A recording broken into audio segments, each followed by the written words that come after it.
धर्म में बुधवार का व्रत भगवान गणेश और बुध ग्रह की शांति के लिए रखा जाता है। यह व्रत सुख, शांति और बुद्धि की प्राप्ति के लिए अत्यंत फलदायी माना जाता है। यहाँ बुधवार व्रत की प्रचलित पौराणिक कथा दी गई है। बुधवार व्रत कथा। प्राचीन काल में एक व्यक्ति अपनी पत्नी को विदा कराने के लिए अपने ससुराल गया। वहां कुछ दिन रहने के बाद उसने अपने सास ससुर से पत्नी को विदा करने के लिए कहा। उस दिन बुधवार था। ससुराल पक्ष के लोगों ने उसे समझाया कि बुधवार को यात्रा करना शुभ नहीं माना जाता, लेकिन वो व्यक्ति नहीं माना और जिद करके अपनी पत्नी को विदा कराकर अपने नगर की ओर चल पड़ा। रास्ते में घटित घटना। रास्ते में उसकी पत्नी को प्यास लगी। व्यक्ति लोटा लेकर रथ से उतरा और पानी लेने चला गया।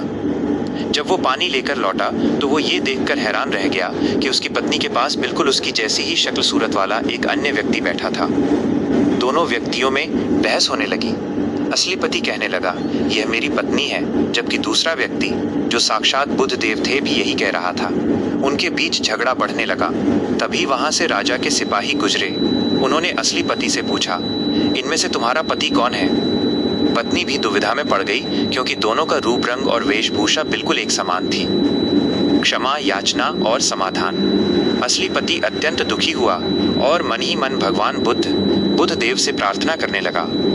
उसने अपनी गलती स्वीकार की कि उसने बड़ों की बात नहीं मानी और बुधवार को यात्रा की।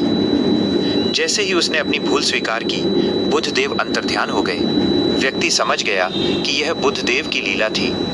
इसके बाद वो अपनी पत्नी के साथ सुरक्षित घर पहुंचा और उसी दिन से उसने सविधि बुधवार का व्रत रखना शुरू कर दिया। व्रत की विधि और महत्व।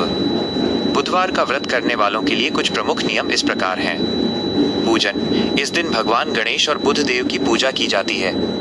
भोजन। इस दिन एक समय भोजन किया जाता है जिसमें हरे रंग के खाद्य पदार्थ जैसे मूंग की दाल का विशेष महत्व है।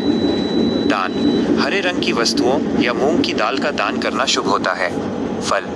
इस व्रत को करने से व्यक्ति को व्यापार में लाभ, बुद्धि की वृद्धि और पारिवारिक सुख प्राप्त होता है। आरती। कथा के अंत में जय गणेश देवा और बुध देव की आरती करना न भूलें।